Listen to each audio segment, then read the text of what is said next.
Good morning, everyone. Welcome to the 2019 Thomas J. Volpe Lecture Series. Thank you all for coming. We'd like to acknowledge some guests from different high schools in attending today. We'd like to acknowledge Kurt Hahn High School, Bronx Latin High School. We also have Teachers Prep and St. Joseph High School, and also New Utrecht High School. Thank you all for being here. At this time, I'd like to introduce the president of St. Francis College, Dr. Miguel Martinez-Sáenz. So I'll be quick. How many high school students? Have I met some of you high school students? Where was it? Where are y'all? Kerhan? So what do we drop some rhymes? Yeah? My Jordan's cost 100 with tags. My suede style jacket is ready to come back.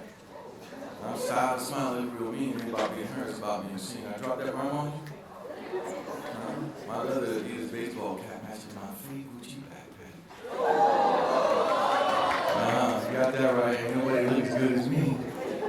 That stuff costs money, sure ain't free. All right. So it is my pleasure at the same time to first welcome you here and really thank Tom and Anita Volpe for making this possible. We've been doing it for more than 20 years, and one of the things, and I'm sure Tom will allude to it in his remarks, is they have made possible bringing speakers like the one you're going to hear today. A number of folks since I've been here, we've had a number of events that have been very powerful. Last year, Albert Herbie was here, Barbershop Books, really innovative way of thinking about promoting reading in some of our communities. We work with barbershops. The year prior was that Bisa Moyo. She's a Zambian economist that used to be a Goldman, doing phenomenal work, pushing the issue of international aid. So there's a series of things that are made possible. I hope especially our students, but also the high school students, we welcome you here.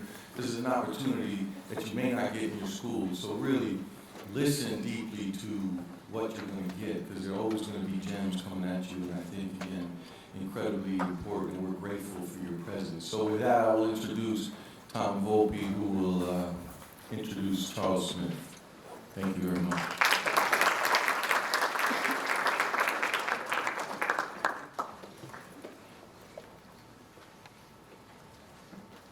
Thank you. Thank you, Noel. Thank you all for coming. Good morning. On behalf of Neva and myself, I welcome you to this year's lecture series featuring Mr. Charles Smith, a business executive, entrepreneur, and a retired MBA player. We started this lecture series over 20 years ago, as Miguel just said. In 1997, Caspar Weinberger, the former Secretary of Defense, was the initial speaker. And over the years, we've had a number of important individuals. It was our intention to invite world-renowned speakers, which have included Supreme Court Justice Sonia Sotomayor, the President of Poland, Lech Walesa, a number of other Nobel Peace Prize winners, Senator Mitchell from Maine, who worked on the Ireland Troubles issue, Oscar Arias from Costa Rica. So we've had a number of major role models politically, internationally, and in the business and arts world. The lecture's aim is to introduce you, the students, to acclaimed speakers from the arenas of politics, literature, journalism, business, and entertainment. Its purpose is to challenge you to listen and reflect upon the aspects of contemporary and professional life, and that you may never have before considered. This year is no different. We welcome Charles Smith. He's the head of sports and entertainment for MediaCom, and also a former New York Knick. In the years that they didn't make it to the playoffs. Big difference. In his current role as head of sports and entertainment for MediaCom, which is also part of the WPP group, one of my competitors when I was at Interpublic, Charles connects marquee personalities with major brands for integrated social media marketing campaigns. He served as executive director of the NBA Retired Players Association, managing the organization's growth and fundraising. And he has spearheaded new business for Midas Exchange, a subsidiary of WPP, the world's largest media company. Charles joins St. Francis College as an executive in residence. It's my pleasure to introduce and give a warm welcome to Charles.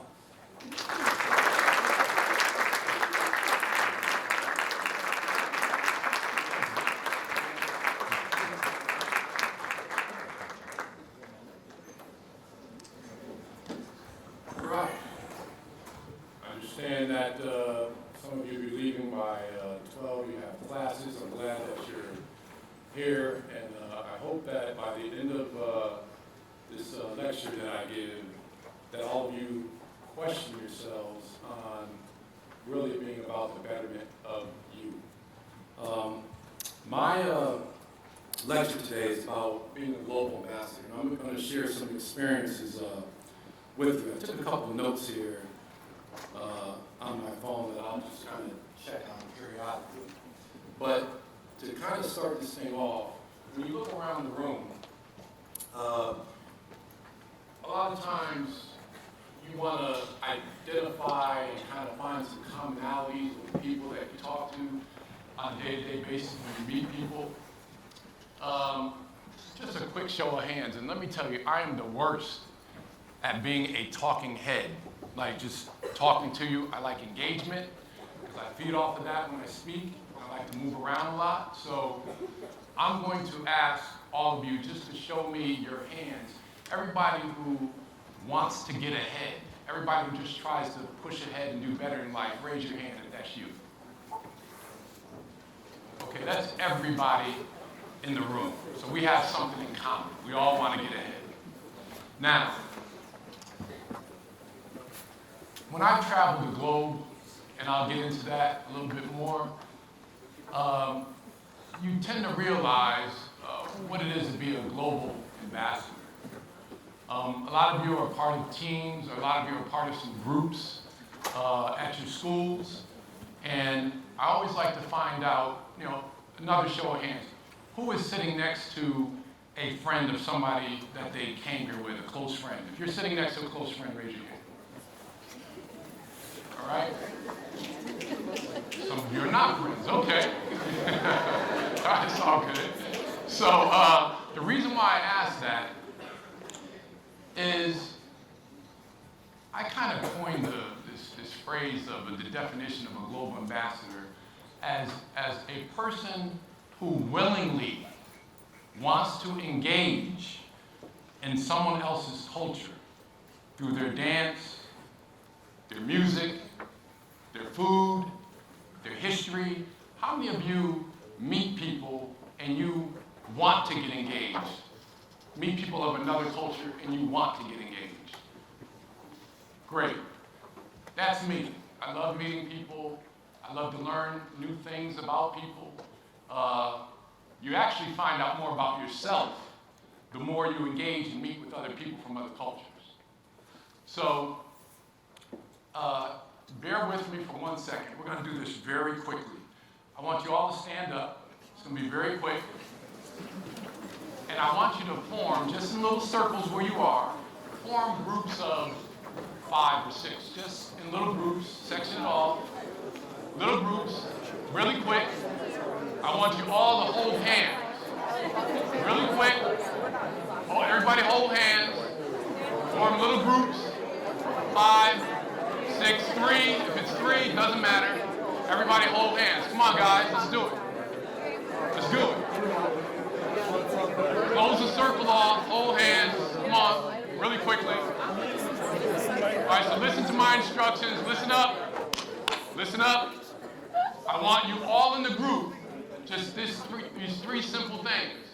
I want you to tell your group your name, where you're from, and what you aspire to do or what you aspire to be. What you're doing or what you aspire to be. Very quickly. Do it now.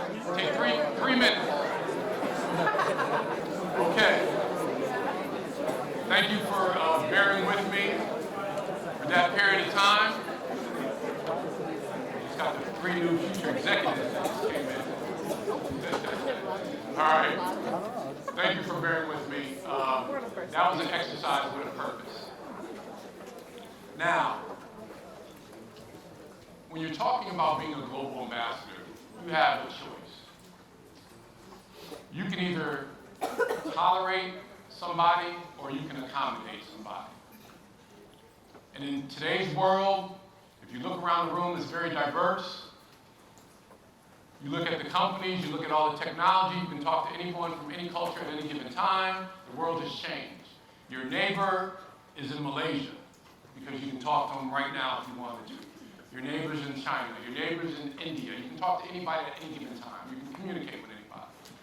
So, out of this group, I can guarantee you that in some of those groups that you had, some people were there tolerating the process. They were tolerating the individual. They really didn't want to participate, and they just went along with the program. Right? Now, if you choose to be like that in your life, you're missing out. Because what do you do when you tolerate someone? You're basically playing to their existence. You don't really want to be around them. You know that when you leave, you don't have to see them anymore. So you'll put on your best face. You'll act in the best way you possibly can. You'll smile. You'll do whatever you want because you're not going to see the person after this point in time. Now, people walk around through life, travel around the globe, tolerating others. Now, you have a choice. You can accommodate others. And that was my definition of a global ambassador. When you're willingly wanting to meet someone, and you're willingly wanting to engage with that individual, with that person, you're actually educating yourself, and you're learning. So like I said, I saw some groups where people were tolerating others, they didn't want to participate. Now, that's your choice. Now, there might be some people in the room that had some really bad mornings and some things happened this morning and they're in a bad mood. We'll exempt them from that. But if you didn't have anything going on and you were tolerating the others in this group, that's not a good thing. You can't excel in life today tolerating people. People find out. It actually reveals itself over a period of time. You know, when the old saying is, you know, when someone knows that you care, they care about you. So I'm going to give you some experiences that kind of substantiates what I'm talking about. So I was the executive director for the NBA retired players for a few years.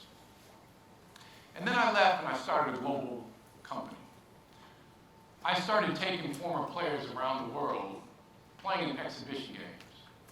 Something I just wanted to do. I wanted to try something different. So basically every all-star from the 80s to mid-90s, they played with me around the globe somewhere at some point in time. Allen Iverson, Gary Payton, Clyde Drexler, you name it, they played with me at some period of time. We travel around the world through China, Southeast Asia, South America, and we sell out arenas and play against all-star teams from that region. We played the first game, and Dennis Rodman with me at this game. We went to the Philippines, and we played the first game in the Mall of Asia, 15,000 seat arena. We did the first sporting event there, and we sold it out. Now, we've been to Malaysia, we've been to all over. Here's what I've learned. When you're traveling around and you're going to these countries and you're meeting new people, it's up to you how successful you're going to be when you're dealing with others. Because, you know, as Americans, and if you're so accustomed to your own country, wherever you're from, when you go to another country, a lot of times you're trying to impose your will and what you do, how you've grown up, into another person's society. And 9 times out of 10, you'll fail. I'm going to give you a story. So I was in China, and then I'll get back to the team. I was in China. I had an office in China for about 5 years in Chaoyang Village outside of Beijing. I was doing sports marketing and branding with the partnership I had in China. I went to a bank and I had some American Express traveler's checks. When you leave the bank, before you leave the bank, you're supposed to sign them. I had a relationship with my bank and I didn't sign them. So I go to cash my traveler's checks at a bank in Beijing. And I put the checks on the table and I said, oh, I forgot to sign them. And I signed them right in front of the woman. She looked at me, she took the American Express check and she went to the back room. And then she came back out and she said, sir, no. And she pushed the check back to me. I said, what do you mean, no? And she didn't speak English very well, and I didn't speak Mandarin, I didn't speak Chinese. So we had a communication barrier. And she just wouldn't sign it, and I'm trying to figure out why. And then it dawned on me, okay, I just signed it in front of her. So I pull out my passport, I pull out my license, and I put it in front of her and say, look, it's my face, see, the signatures are all the same. No. She doesn't want to do it. So I'm getting upset. I'm getting furious because I need money. And I'm starting to raise my voice. She doesn't understand what I'm saying. Then a gentleman comes by, and I remember him to this day. His name is Professor Yin. He was from Seton Hall University. And he said, what's the problem? And I tell him. He starts speaking to her. And then he comes back and he pulls me to the side. He says, Charles, you have to understand our culture here. I said, what's going on? He says, in China, we do everything strictly by the rules. You might be able to get away with that in America, but it's not going to happen here. This is our culture. And he said, and by the way, you need to understand something. That young lady right there, this is her job. She is not going to skirt any rule for you. And by the way, there's 100 young men and women right behind her that are looking for a job that will get her job in a heartbeat. And I started feeling bad.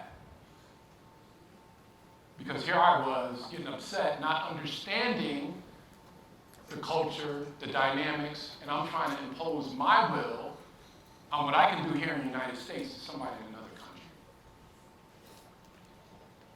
Another example. We were in Indonesia. I took a bunch of former players to Indonesia. We met with the mayor of Indonesia, and it was during the time where they were having a celebration to their independence. Now, the mayor and the government came, and they gave us some leather-type hats with two prongs coming out of it. It looked like rabbit ears, and they were oblong leather hats. So they passed them out to all the players. Some players are wearing them sideways, down, not putting them on, and we need to take a photo. And I'm looking at what's going on, and I'm looking at the body language of the mayor and others, and their body language showed grave disappointment. So I caught that, and I went to the players and said, guys, look, let's take this photo, put the hat on the way it's supposed to be worn, and let's take the photo. Probably about maybe all of them listened except for two. But it was kind of embarrassing after a moment, because you realize the significance of what was taking place. This is their culture. This is their time, their festive time where they fought for independence against the British with the help of another country, I think Japan, and they won. And here we are flipping the hats, doing all that, disrespecting their culture, but they didn't realize it. The players didn't realize it. So you got to understand culture. I can go through many examples of traveling the globe, going through all these situations and learning more about myself from these situations. I ran a company down on Broad Street, right by Wall Street, had about 40 employees. Software company, that's what I started doing when I first finished playing. I had 40 employees, Russian, 2 Russian males, 3 Chinese women, 4 Chinese men, 1 Indian woman, married, 3 white females, 5 black males, just a diverse group, right? Very diverse. 2 things happened, I'll never forget. I'm sitting in the conference room with a group of employees. It was somebody's birthday. And Sean Gale, who's a great technologist doing very well today, black male, and I'm calling out their ethnic backgrounds for a reason, so you understand. So Sean says to Hong Jong and Trin Lu, who are sitting across the conference room, and Trin's younger, says, Trin, do you have a boyfriend? And she looked at him and was like, no. And the three Chinese guys, Watson, Dr. Wu, and Yin, were just standing on the side, and they started chuckling. So again, I'm just observing. And then Sean goes, Watson, do you have a girlfriend? And he says, no. He says, you and Trin should go out on a date, right? And the guys started laughing. The three Chinese guys started laughing. Well, Trin and Hong did nothing. As a matter of fact, I watched Trin's face turn red. She jumps up out of her seat and runs out the room saying, I'm not even 21. Now, I'm wondering what is going on here, right? So Sean says, oh, but I don't understand, what did I do? And Watson, who speaks broken English, says, you called Trin women of the night, floozy, that's their culture. And Sean didn't realize he did that, right? So then it gets better. Sean gets ready to get up and go apologize to Trin. And Hong Jong grabbed Sean as he was going out the door and said, Sean, don't say anything to her, because if you go say something to her, that means you were wrong. Let it go. Cultural experience. Gentleman by the name of Ha from South Korea played in the NBA with the Milwaukee Bucks. 7'2", about 270, great player overseas, came to the NBA with the Milwaukee Bucks. At this time, I was running the rookie transition program for the NBA. We had a cultural awareness program for the international players that were coming in. So now all the players, all the top rookies in the NBA come to this conference for 3-4 days. And there was a panel discussion. And we had a person who was a cultural ambassador speaking to all the players about cultural awareness. During that speech, the translator for Ha raised his hand and says, how do you deal with locker room jokes? And then the speaker said, can you talk a little bit more about that? He said, well, Ha doesn't understand the jokes. And then the speaker said, why don't we take that offline when I finish my speech and we'll speak about it afterwards. So me running the program, that's my cue to gather up the right people to have a little talk afterwards to find out what his problem is. So after the session, we go into the back room. And Ha and his translator is there, the presenter is there. I'm there representing the union and my counterpart, Rory Sparrow, with the NBA. We're all sitting there talking. And they say, okay, why don't we talk more about it? And the translator says, in our culture, when we say someone is a friend, we mean it. We will go above and beyond for that individual. And Ha befriended one or two players on the Milwaukee Bucks team. And he couldn't understand how the players would come into the locker room and make fun of his big head and punch him and joke around.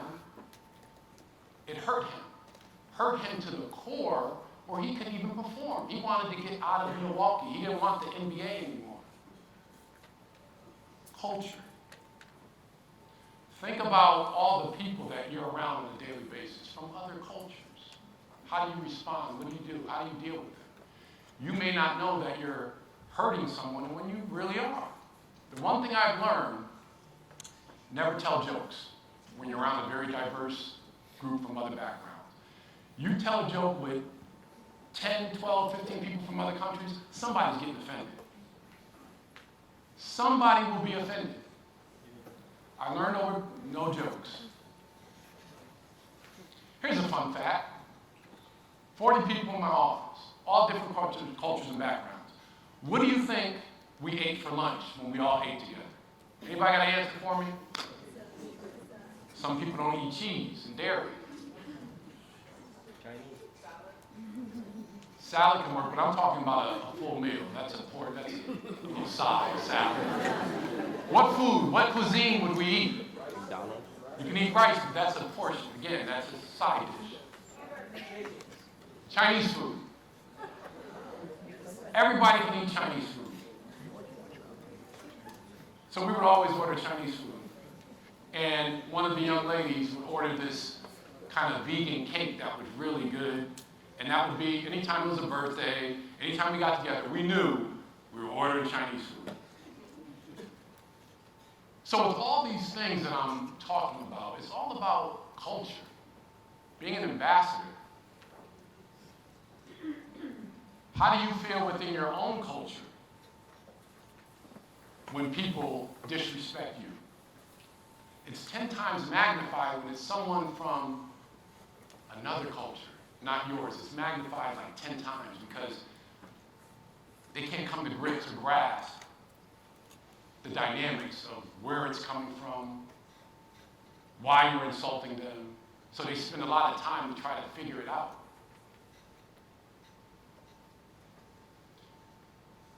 If your goal, and we all said at the beginning that that's our common goal, we all want to get ahead. That's what we're here for. We all just want to get ahead in life. So when I've traveled around the globe, that was my common thing with dealing with people. If I wanted to have a conversation, I talk to them about getting ahead. What do you aspire to do? What are you doing? It's always a common goal. Everybody wants to get ahead. Now, when you talk about religion, I respect everyone's religion. I believe in God. People have other beliefs, but I respect their beliefs. You learn that over a period of time. Now, with everything that I'm telling you today, go back 20 years, I was not like this and I didn't think this way. It was my travels. It was my willingness to speak to others, learn from others, find out more about myself. I found out how arrogant I was.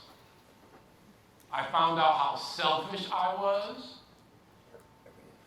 I found out how Americanized I can be when I travel. I'm in China in a restaurant. And I'm there with, I'm not going to say the car dealership, the car company, but I'm there with three guys that are in China to launch a brand of a new sunroof vehicle in China. I don't know if you've seen things on television or been to China, but there are no sunroof vehicles, at least not that many in China, right? So I'm there and we're having lunch, and I was there with another group and they were sitting next to the table, so I started talking, why are you guys here? Oh, we're launching a new sunroof vehicle in China. And they started talking about it. Yeah, it's been very difficult, to launch it. And they're talking about all their problems. And I said sunroof. I'm talking about a convertible, sorry. A convertible vehicle in China. So they're trying to launch this convertible. And one of the Chinese people that I was with said, Charles, they'll never do it here. I'm like, why? It's like, we don't like convertibles here because we don't tan. If somebody has a tan, that means you work out in the fields or you're working out and you got a menial job. Nobody wants to know that. So we don't have convertibles here. Now, these guys have been doing this for 3 years. How do I find out in 2 minutes that car is not going to be successful? Culture. How can they spend that much time thinking they're going to launch a convertible car in China? They're on a doomed mission from the start, and they didn't know. Why? Because they're a big car company, and they're going to do what they think they're going to do, and they're going to teach this culture what a convertible top is all about. And it failed. It never got off the ground. Culture's a big deal. It's a big deal here at St. Francis. It's a big deal as you walk through your day-to-day, through your lives. Accommodate people. For those that were tolerating people in the group and didn't engage, now you just learned something about yourself. It's your choice whether you want to live in your cocoon of your community and stay amongst the people in your community and not venture out, and live the lifestyle within your community. Because I can tell you this, the world has changed, and you have a choice. Whether you can step out in this vibrant new world, which is called New Market Ready. I'm head of sports entertainment at MediaCom, which is one of the largest media companies in the world, WPP Group N. And there's a new tag that's come out that hasn't hit the streets yet, but we talk about it internally. New Market Ready. What is New Market Ready? We're a global society where the majority, or I should say the minority, is now the majority. Because now it's about the globe. So all these brands and companies that are marketing to this one small group or network of people or ethnic background, if they don't learn about the new market, they're going to fall behind very quickly. Now, let me give you an example. They mentioned one of my assignments at MediaCom is assign talent and align them with our brands through social media services. Who's familiar with Akon? The artist Akon. And for those who are not, I'm going to tell you about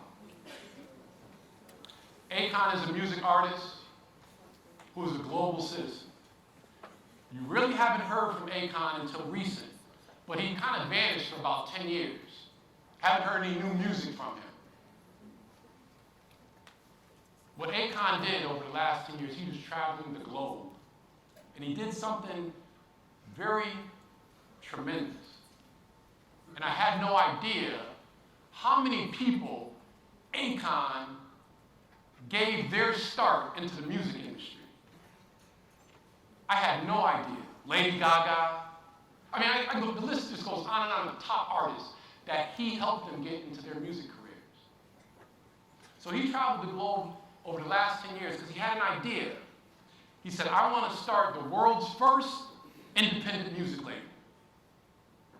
So what did he do? He went to Africa and signed the top artists in Africa and did music with them in the can. He went to India, signed the top artists in India, did the music, put it in the can. He went to Latin America and found 4 artists, did the music with them, put in the can. He owns all the rights to this music. Now he's got music coming out with Pitbull, Chris Brown, Nicki Minaj. That's what he's been doing for 10 years. Today, Akon has 3 #1 hits in Africa, Latin America, and India. And he's singing in Hindi on the Indian song. Unprecedented. Smart. But you know why he was able to do that? He's a global citizen. He loves cultures. He is cultural. He respects cultures. He travels a lot. He has no problem where he goes. He's just a global citizen. So now he's positioned himself as a bridge. If there's a brand that wants to get into Africa, ride Akon's coattails and let him open the doors for you through his music. So as much money as he spent to build this label and create this, he'll make 4, 5, 10 times that because he knows to speak the world's language. And if you look at across the globe today, Airbnb, #1 real estate company, owns no real estate. Facebook, #1 content company, owns no content. Bitcoin, biggest bank in the world, has no money. I go on and on. What am I telling you? The world is your neighbor. It's all about consumers. Everybody's right next door to you. You have, all of you in this room, you have the power now. It's all about consumers. Everybody knows your IP address, where you live, how you shop. You're the consumer. So with the world being like that, you have to jump into the game. You're going to have to learn about other individuals, other people, if you want to be successful. And whatever you do, I don't care if you're going into the workplace, you're going to have a diverse group of people in the workplace now. It's already here. It's just a new frontier. And my speech to you, like I said at the beginning, I wanted to challenge you that by the time I finish speaking, that you would look in your heart and in your soul and question yourself on how you're going through your day-to-day lives, how you interact with people. Any questions?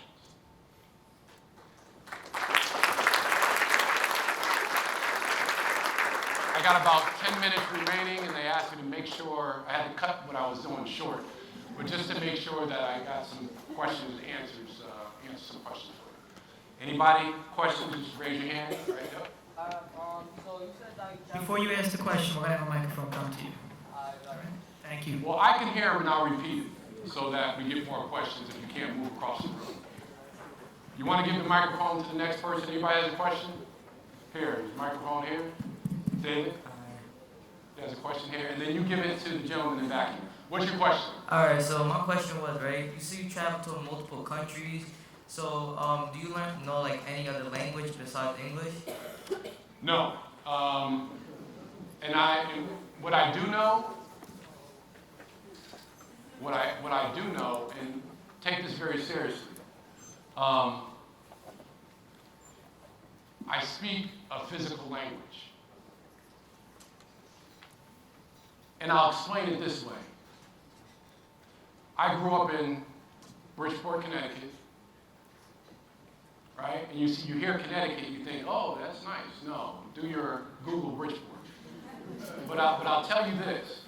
To this day, I can walk on any block in Bridgeport, and probably any block around the country.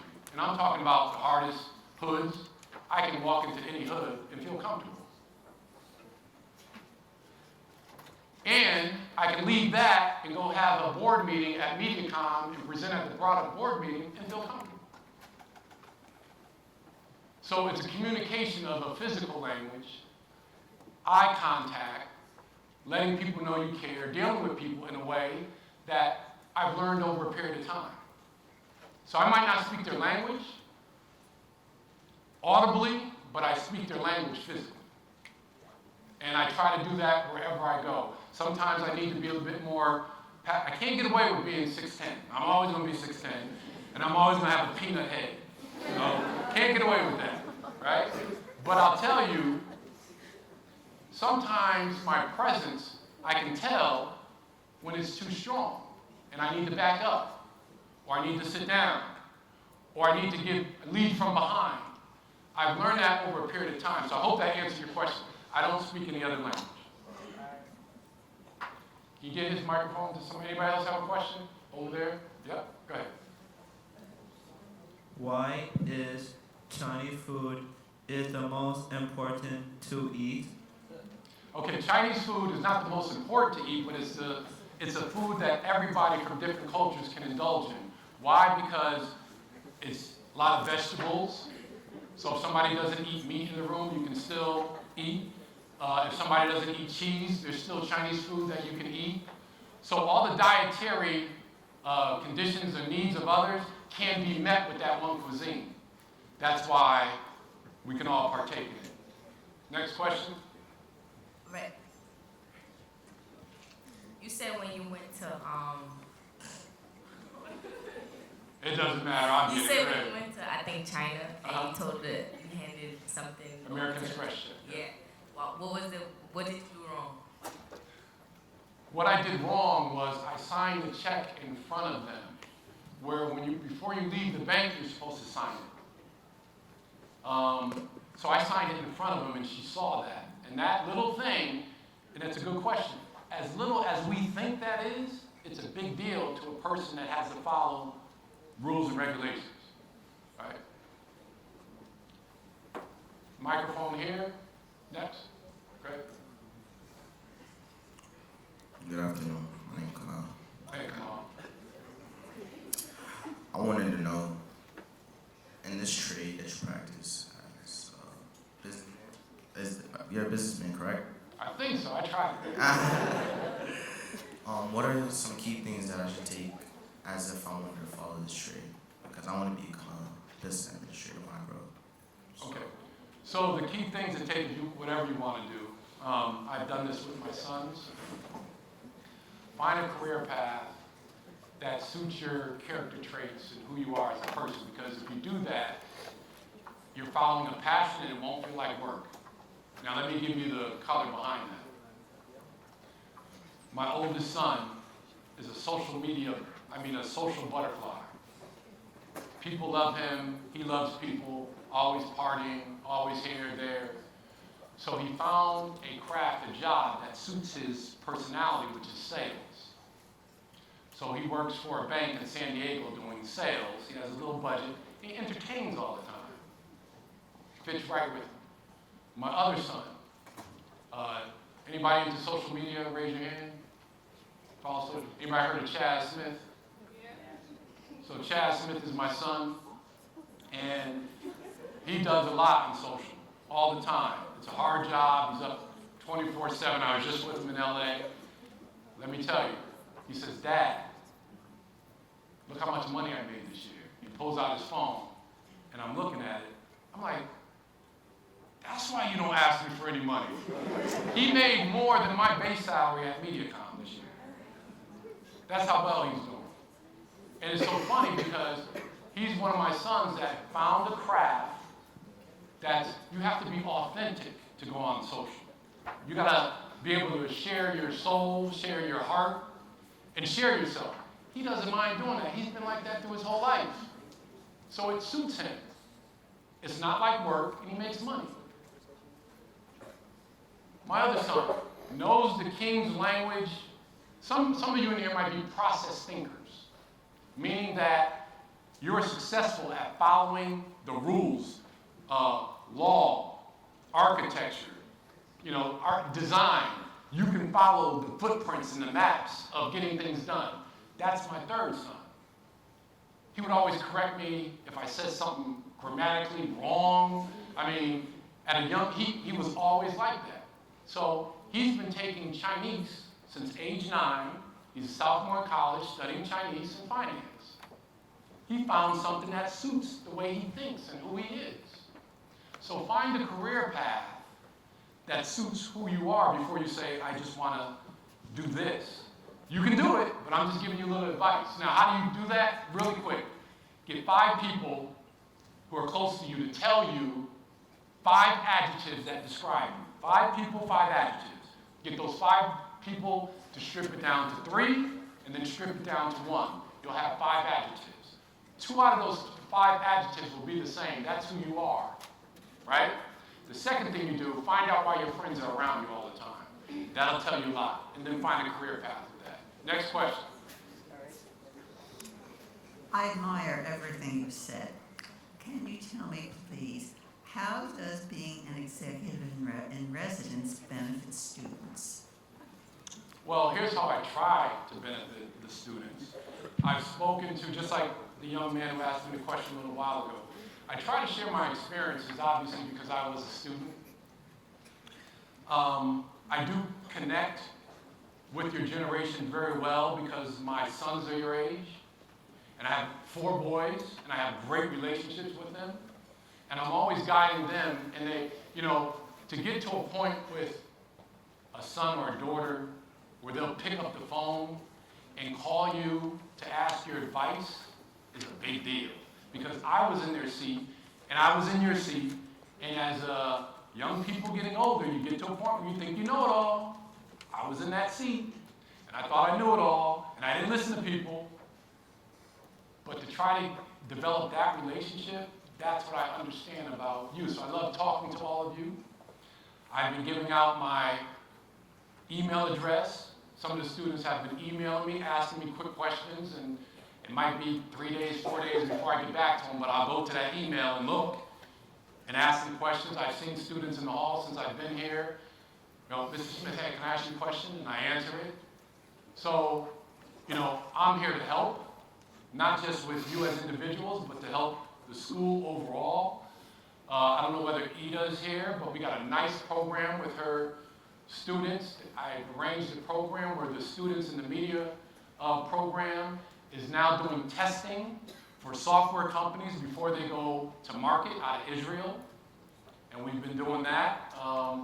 And other things that, President Miguel has given me an opportunity to work with him on and to make happen. So I hope that answers your question, but I think I get more out of being here than anything else. I just love being around the university.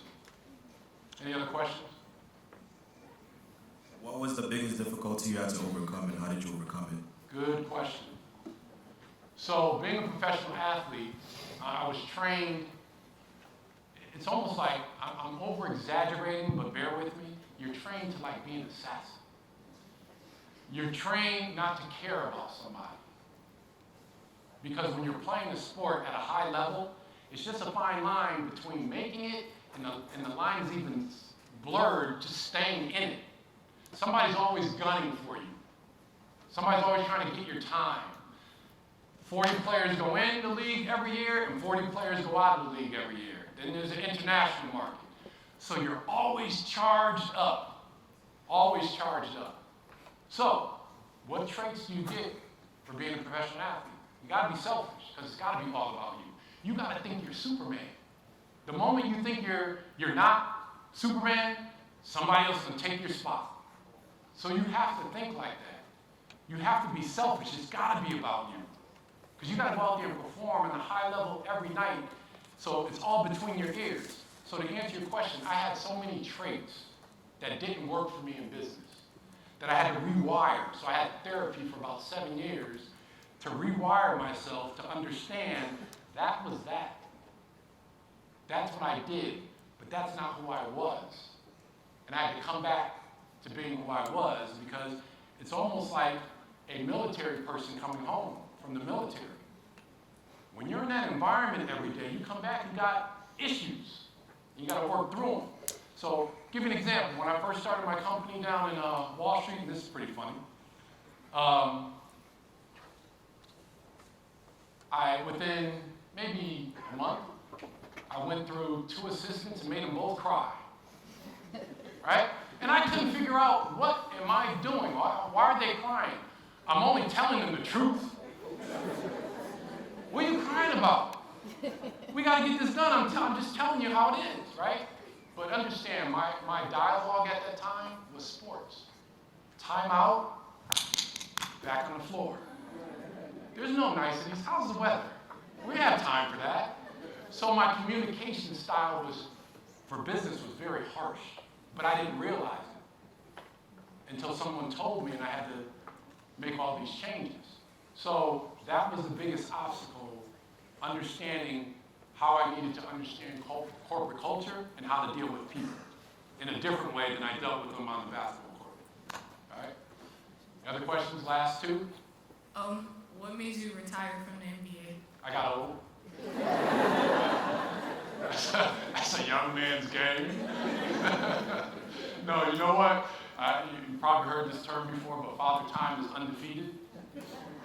You're going to get old, and there's going to be younger guys coming. And I'll tell you. So there was a practice that we had, right? I was in San Antonio. And I can remember like yesterday. I was at the foul line, corner of the foul line, and I cut to the left. And I saw the lane open to go to the basket. And I faked and I crossed over to go that way. And when I bounced the ball, it was in slow motion. I watched the guard just take the ball away from me and go the other way. And I'm like, how did that happen? It's like your brain knows what to do, but the body's not responding. Now, if I were doing that against someone my age, I'd still make it happen. But it was with a younger guy, and it's like, wow, you start to see these things happen. It's like, okay, your time is coming up. That's why I retired. And I had some injuries. Any other questions? Last one. All right, this is You my again. question, right? Yeah, just wanted to know, right? So, you said when you travel to like different countries, like I'm gonna give you like North Korea for instance, right? Mm-hmm. And like you knew you was different from the people in that country. So did you like feel any like certain way that you stood out from everyone else, like bad or good? Thank you for that question. This is going to be an education, this answer. So yeah, I went to North Korea for about 10 days. Best trip ever. You know, again, our country has no relationship with North Korea. So our country says, don't go to North Korea, because if something happens to you there, we can't help. So they tell you don't go to North Korea. A group of former players, we went to North Korea to do a cultural exchange trip. Awesome trip. Awesome trip. Best education I had ever traveling around the world. I got a chance to see a country that a lot of people haven't seen before. I got a chance to travel around the country that a lot of people haven't seen before. I got a chance to meet delegates from the country that people haven't met before. I dined with them, all over. I got a chance to talk to families of their national basketball team, meet with their families and talk. Now, let me give you a quick education. That's awesome. What's your name? My name's Mohammed. Mohammed, that's an awesome question. So, thanks for asking. So I'm going to summarize that trip. Everybody just wants to get ahead. And we just landed, and we were in this holding area because we had gone to the country, first place I'd ever gone, where I checked into a hotel room with no key. Picture that. I'm like, where's my key? Oh no, you don't have no key. Lock the door when you're inside. I'm like, huh? So you know what I said to everybody I was traveling with? If something's stolen out of my room, you guys did it. But it's a different culture. Different culture. So we arrived to the airport, and one of our players pulls out a DVD of Michael Jordan, Go Fly Away, whatever it was, a documentary of Michael Jordan. And all of a sudden, the Korean guys from the airport, the government start crowding around, and they're talking, and they're saying all this stuff, and they're excited. So I'm trying to figure out, why are they so excited? They never saw Michael Jordan before. They never saw an NBA game before. So it was fascinating to them just to see an NBA game, even if it was a documentary. They'd never seen it. They heard different things about it, but never saw it. Think about that. Traveled into downtown area. One section of downtown is built like the 1970s. Other section like the 1980s. You got one contemporary hotel, just different. Different. I walk out the hotel, and somebody's always following me, right? And I kind of knew it, right? So check this out. One morning, and it was a woman. I kind of saw her in the crowd. I'm like, she's following me. So one morning, I was walking faster, and she had heels on, right? And I was walking fast, because she had to keep up with me to make sure we didn't get any trouble, what we were doing. And she was huffing and puffing, because I saw her from behind, and I started walking faster, right? And then I stopped, and she was, I said, are you following me? And she just didn't want me to blow her cover. And so I turned to her and I grabbed her hand and I said, let's go back to the hotel. And we walked back together, right? So one evening, and this summarizes, one evening, I'm sitting with all the translators because a total mind flip, I went to the North Korean Museum of War. So when we had our war against North Korea, imagine going to their museum and seeing our soldiers and our tanks and everything in a different perspective. Think about that. That was a mind flip for me. To see our soldiers, our tanks captured, all the relics and everything, total mind flip. I didn't think I would think like that, but we get so used to seeing our stuff in our museums. Think about the reverse. So one night we're at this one main hotel, and we're having drinks and talking to all the translators. There's about 100 Americans or so that go to North Korea every day. You can go to North Korea, but you're taking your risk. Just do as they say, you have no problems. So we're down with all the translators. So they speak English.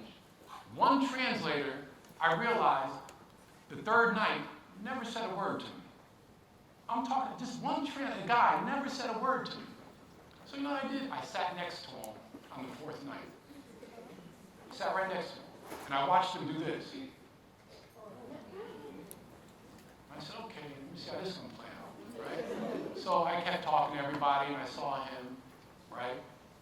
And then I grabbed his hand and shook it.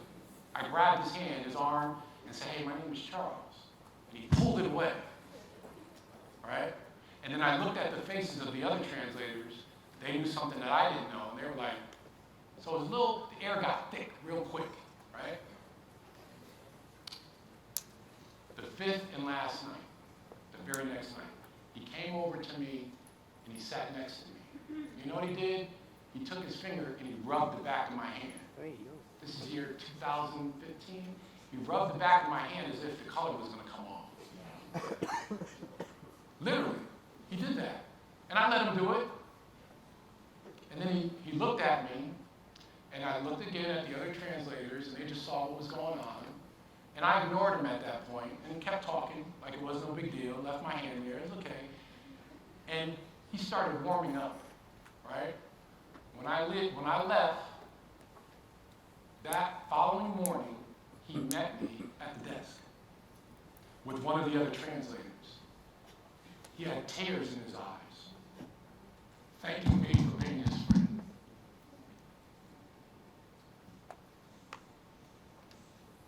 I still get choked up over that.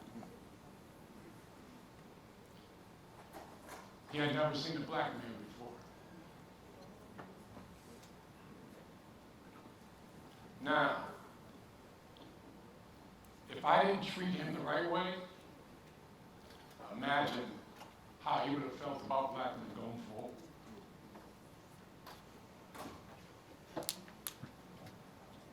Great question.